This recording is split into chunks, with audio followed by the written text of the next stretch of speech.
Happy New Year, everybody. It's the start of 2025, which means the opening of the January transfer window. This is the Arsenal Transfer Show.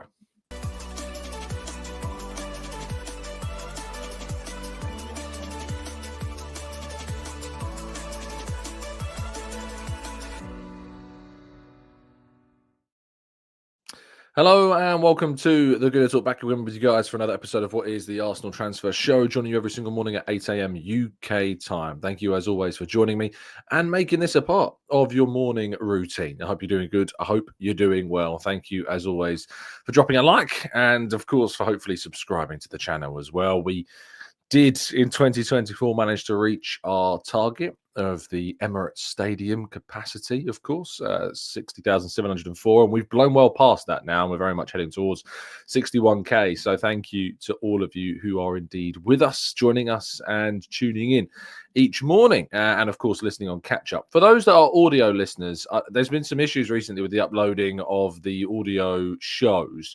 I've noticed kind of like I'll go back and look after what I thought had uploaded them, and then it turns out they're not. So be aware that I'm aware of the issues there, and I'm doing my best to rectify that. Hopefully, it'll be fine. But yeah, I am aware of the irritation caused by those uploads. So just be aware that I know the problem is there, and hopefully it'll be sorted in due course. I've been having some issues, as you know, as well with StreamYard recently and not allowing me to access slides. I've very quickly this morning had to chuck them into Google Slides and hope that that works. So we're going to be trying something new today. That's for sure. Hopefully it works. Maybe it'll be something that we can take forward on the show moving forwards as well. I guess we will have to see if it works. But good morning to those joining us in the chat box. Good morning to Damien and Black Shine. We've got Paul. We've got Arasilki. We've got Matt G. A1, we've got Carlton, we've got Rich and John and Steve and Maximius, Aaron Silky, Paul, Sugar, Vivian, Mike, Ryan, Patrick, Amira, Luke. Good morning to the rest of you and all of you.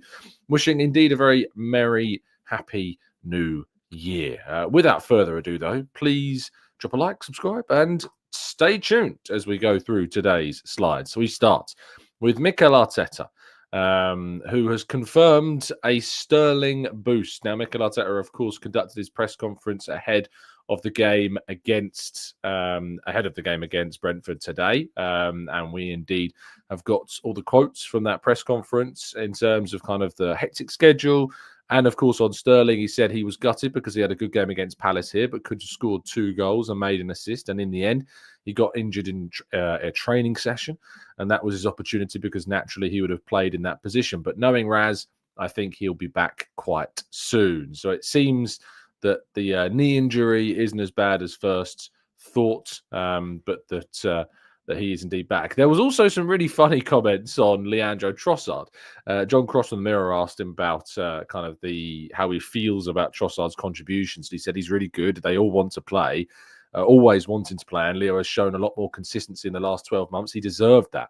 He's had a lot of competition in his position, and that's it. Raise the level. If he plays at that level, then he will play like anybody else. He has the capacity to do something special in the final third. And he's played with us and he knows us. He's played as a left winger, as an attacking midfielder. He's played as a 9, and he's played that. I value a lot, and we value a lot because he's versatile and very competitive, and he's a massive goal threat for the team. Really happy for him. Now, one of the things that Arteta is asked quite a lot is about, well, not Arteta's asked, but certainly that fans ask about quite a lot is Trossard's attitude.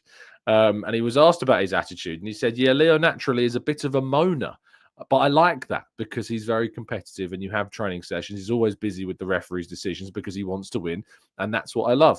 He always wants to be the best. And when he's not there, he's not happy. But that's what pushes him. And then that's where he comes into the pitch and he can make an impact because he's got that drive and that anger, which says, I'm going to show you. And I love that about it. So he's a bit of a moaner, which is something that I don't think we can really be surprised by.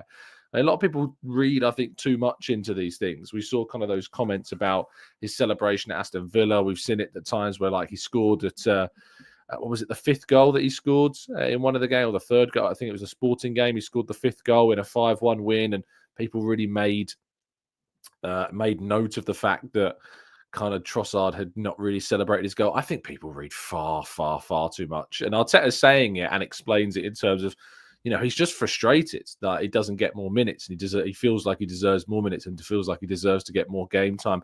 And that pushes him to do more. So I think that people are going to, again, take this one step too far, as they always do. But I really can't be too concerned about the whole Trossard Mona situation. Asked if he was going to rotate against Brentford, he said, "I will watch the game back and I will watch the training sessions like we always do and feel it. We will then think about what is the best team to start and what is the best team to finish the game in relation to other positions, as well as individual moments of each player."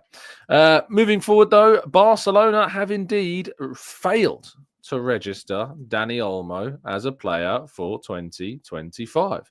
There have been fresh attempts made to try and find a way of registering him, but it seems that Olmo indeed will be a free agent. Now, there's not really been much made about what happens next. Now, reading from The Guardian, Barcelona applied for a new player's license for Dani Olmo and Pau Victor, or the Spanish FA, on Tuesday.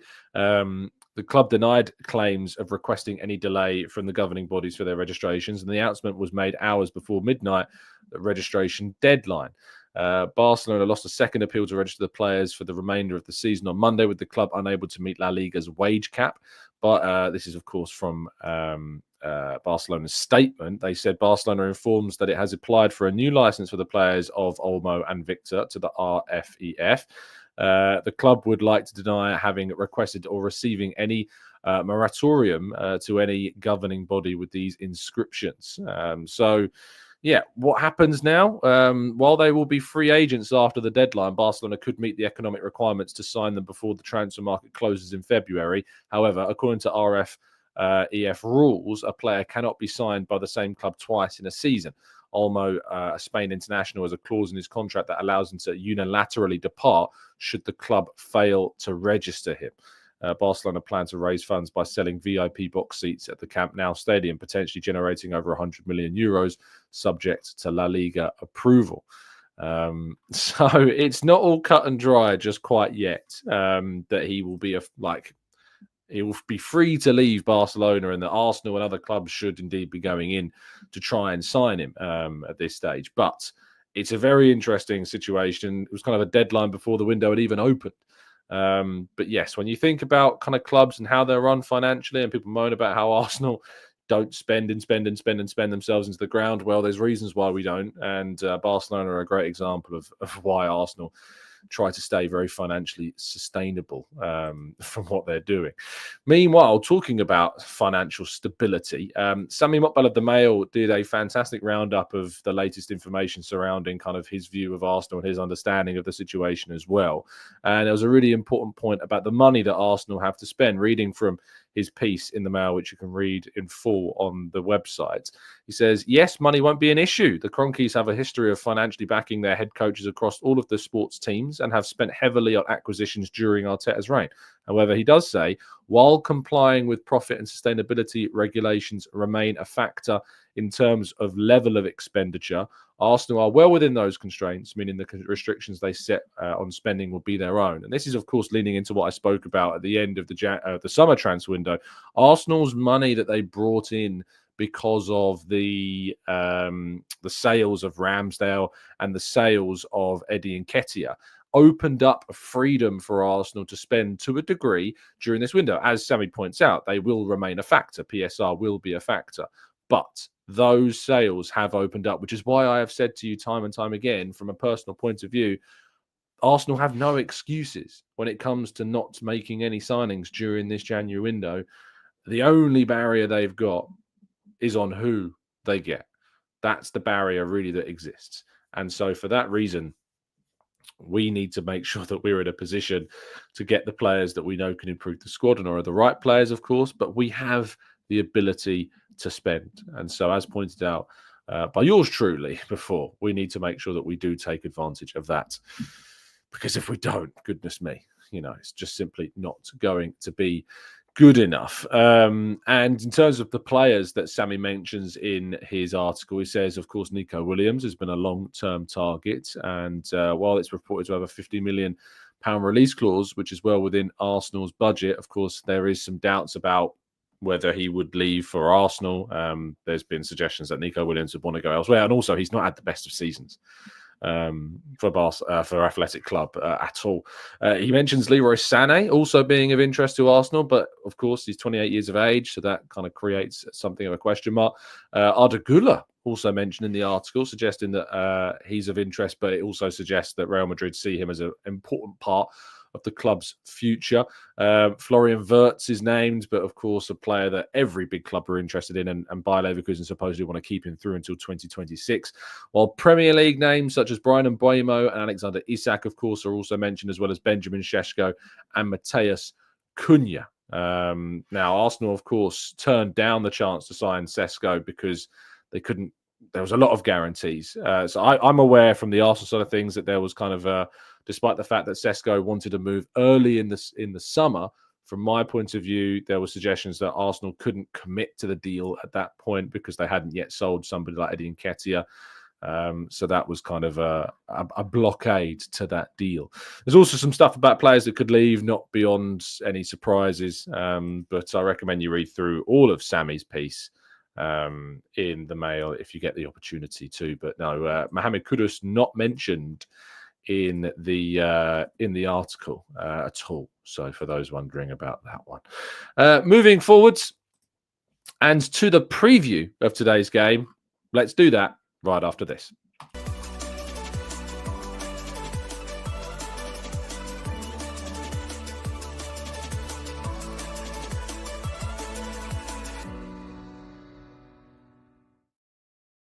Yes, indeed. This is the part of the show where we jump into the chat box to get some of your predictions and thoughts on today's game before we go to part 3 and your questions in more general terms. Just to give you a kind of look at the lineup that I would go with for today's game. I would make a couple of changes just because I think we need to drop some options onto the bench so we've got a little bit more depth. I dropped Trossard onto the bench because we know how good he can be coming off it. I'd bring Jesus to the right, Martinelli to the left, Havertz through the middle. Odegaard, Moreno and Rice is the midfield 3. Calafiori coming in for Miles Lewis-Skelly. We need to get Calafiori back on the pitch and get him some minutes. We can rotate Lewis-Skelly back in for the Brighton game to continue kind of that progression that we're seeing, but we need to get some minutes into Calafiori. Gabriel Saliba, Timber and Raya, of course, making up the rest of the side. And I really hope this can be a really kind of big moment for Mikel Moreno as well. We usually have Havertz, of course, but I'd really like to push this idea of seeing Moreno step up and to start proving some of his doubters wrong, who have prematurely kind of judged him at this stage of the season without much consideration for the context of his integration at this early stage of his Arsenal career. So we should go to the chat box and your predictions for today's game. Brentford, of course, have not suffered too many defeats, but Arsenal have won their last 2 back-to-back games against them, courtesy of very late Kai Havertz goals. Scored very late at Brentford in a 1-0 win last season and scored again in the 85th minute to win 2-1 at home against Brentford as well. So Havertz, you can imagine, has got a good record against Brentford, but will be a key factor in this game. Lloyd says, thank you, Tom. I've been dreaming of this 11. This will win us the next 2 games. Interesting indeed. Karthik says, perfect lineup. So seems there's a lot of people in agreement with this team at the moment of what we should go with. Dennis says, Bowen is injured now. That Kudus transfer will be even harder to get. Yeah, I think the Bowen, of course, for those that don't know, has fractured his foot. We don't know the length of his injury, but the idea that West Ham would allow Kudus to leave in January now seems almost impossible to realise, at least. Curb says, which is a bigger factor in the Šeško? We'll tackle that in part 2. But just on the predictions, Temi says 5-0 Brentford win, always with the reverse psychology from Temi. Damien says 2-0 with goals from Gabriel and Rice. NSW says 2-1 to Brentford in this one. More reverse psychology, perhaps. James says 2-1 to the Arsenal. Knowledge says 2-1 to the Arsenal as well. Ryan says a nervy 1-0 Arsenal win. Loga says 2-1 Arsenal. Divesh says 3-1. Arsenal as well. Mohammed says 2-1. Steve Stone says 2-1 as well. God bless you, Havertz, for your wonderful brace. Zoom says 2-0, pretty please. And a 1-0 from Z. Balaji says 2-0 to the Arsenal. Amira says 3-1. Trossard hat-trick, because why not? Indeed, would love to see that. But yes, I think there's plenty of positives there, plenty of optimism about this game. I'm looking forward to getting over to the GTEC Community Stadium this afternoon, and it will indeed be my first game as in my new position, and of course also a post-match press conference with Mikel Arteta as well. Right, let's go to part 2 and your questions right after this.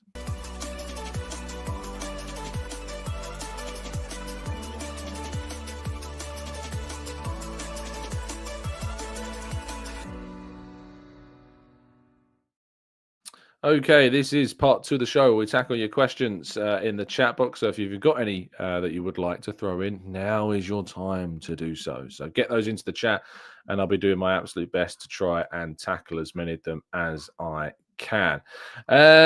Ollie says, Happy New Year, Tommy boy. Are the rumours true that you and Harry are going to attempt to kidnap Arteta during the Brentford game?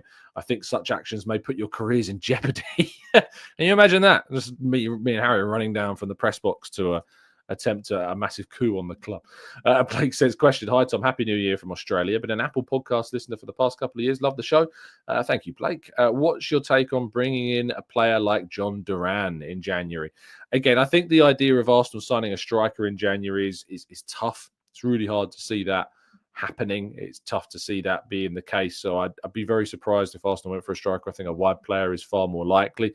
But in the summer, I think John Duran is going to be an interesting candidate for a striker role for a number of teams. He's very impressive in the Premier League so far since that move over the pond. But it's going to be a very expensive deal. He signed a new deal with Aston Villa as well, which means that he's unlikely to leave on the cheap. I said I'd go back to that question from Curve. It says, which was a bigger factor in the Sesko deal? No early selling from Arsenal or the potential left-wing shifts and competition with Havertz that was reported back in the summer? I'm inclined to lean into what was heard regarding the kind of the earliness of the deal in the summer. Sesko wanted this done early on before the European Championships. Arsenal weren't willing to kind of commit at that stage of the window because they hadn't yet sold Eddie Nketiah. There was an understanding that that they needed to bring in funds before they started to invest significant fees into players, and that's the reason, the biggest reason why Arsenal ended up not signing Sesko during that period. Burns says, would love to see Kudus come in. Unrealistic, unfortunately, but he would be my replacement for Saka, and obviously a striker, no excuses. That's 100% must for the club. Hoping for Isak, expecting a Rashford. But a striker in January is not a no excuse stage. Just a forward for me is what I'm saying in that regard, because I don't expect a striker. I'd be very surprised if we did. Kothic says, are you concerned about Moreno's lack of starts lately? I thought that we would see further along in his integration to the side. Not yet, no. We've got, our midfield is actually an area of the squad where we've got a lot of different options. Without, Havertz being in the starting line, Arteta still likes to have Havertz in the team, and so he's put him into the midfield role to allow him that potential option. On the says, I think Calafiori starting, especially against Brentford, is a risk when there is attack. There is kind of our bogey side at the moment. I'd stop that and keep Lewis Skelly in the first 11 and then put Calafiori in the second half. I think Calafiori is better defensively than Lewis Skelly. It's worth pointing out. That's why I've put him in, and we need to get him minutes as well, which is also important. Ollie says, Happy New Year, Tommy boy. Are the rumours true? Oh, we've already done that one. Why put it in twice? Really desperate for me to read these out. Dennis says, I love him, but I really don't want to see Martinelli in the starting lineup. His performances are starting to get annoying. I wouldn't go that far, Dennis. Patrick says, would put Partey in with Rice in the 8s, 3-1 to Arsenal, a Kai hat-trick. Damien says, Havertz doesn't score away from the Emirates. Today would be a great time for him to, this is a ground where he has scored away from the Emirates. And, he does score away from the Emirates. He scored a pretty big goal in the North London derby, thinking back to last season, just off the top of my head. The goals that he scored this season as well. Let's try and have a look. Away at West Ham, of course, he got his goal. Away at Crystal Palace, he got a goal this season.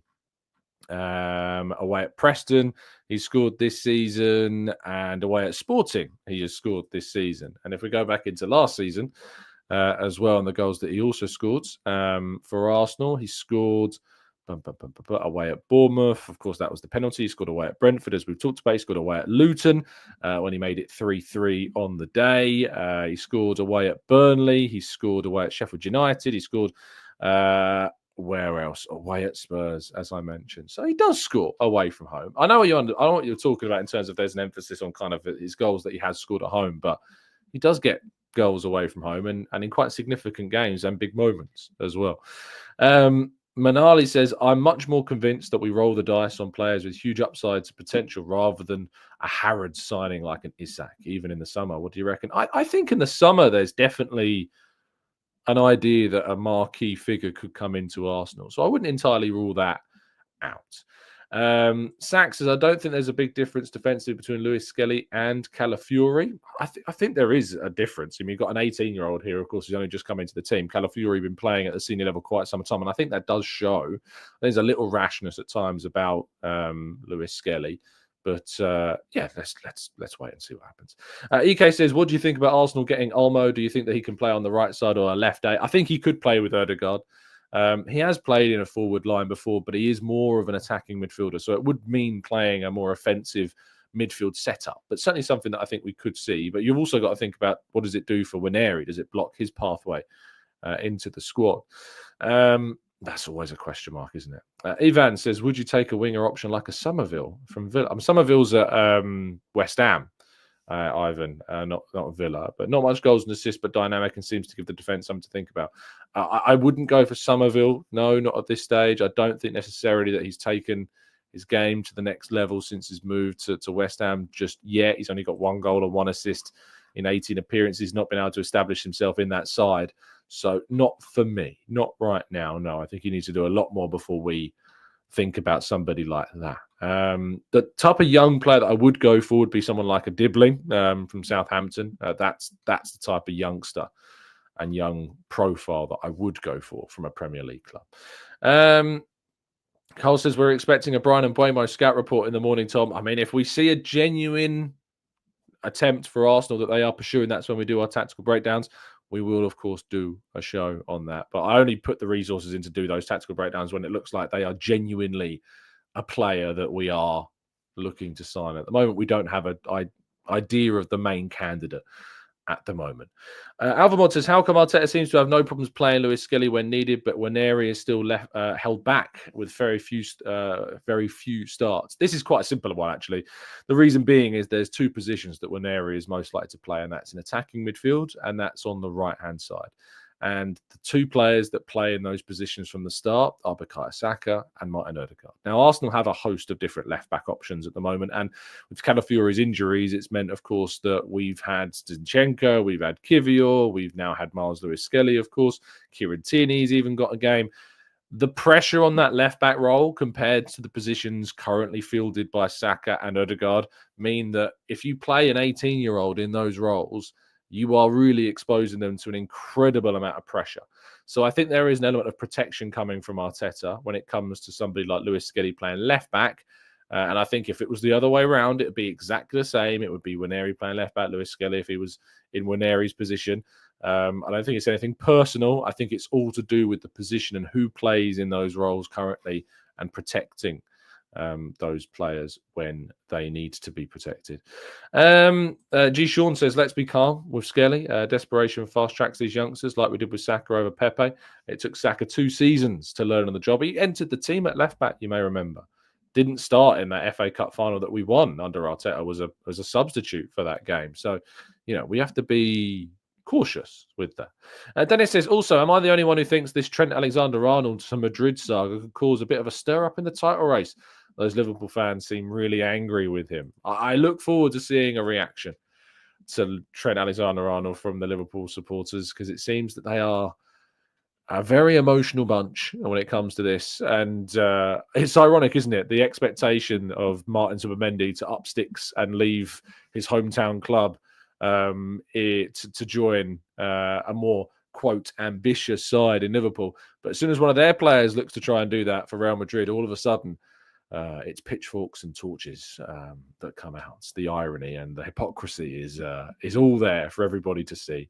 2 says, do you expect to be active early on in the window or more towards the end of the...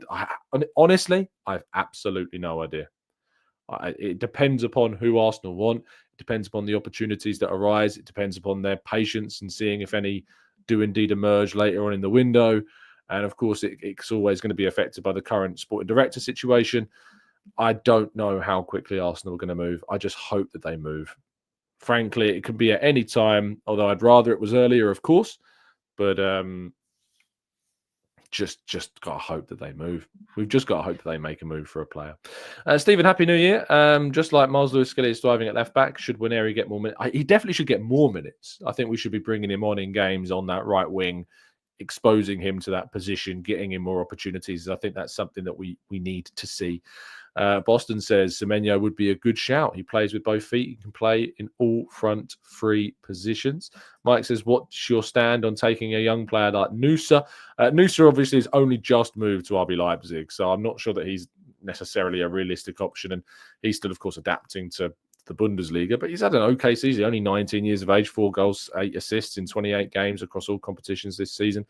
But I think that that's not one. But I'm not against the idea of potentially a younger player being picked. I think that's definitely something that we could see.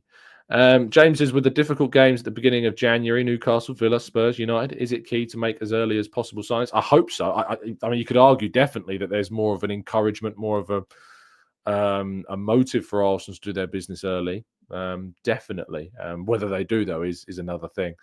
Game Shot says, do you think Hutchinson would have got a chance to play for us today if he was still here? Or would he be more like a Reece Nelson rather than a Waneri or a Lewis-Skelly? It's very hard to know. But he's now playing at Premier League level week in, week out with Ipswich. Had he have stayed with Arsenal maybe a bit longer, rather than going to a club like Chelsea, who spent billions on attacking players, you'd think maybe the opportunity would have been more so there for us than it was for his move to Chelsea. But his move has now got him in a position where he's playing regularly in the Premier League. So can you really deny him the credit of that? Probably not. The booing of him, by the way, at the Emirates was a bit odd. He left as a youth player. Like, I know his brother's come out and said some things. That's not him. I thought the booing of a kid was really strange behaviour. Really, really strange behaviour. Let's go to RM says, not sold on Marmoush, just seems like another Trossard type player. I'm struggling to see the needle movers that could be available in January.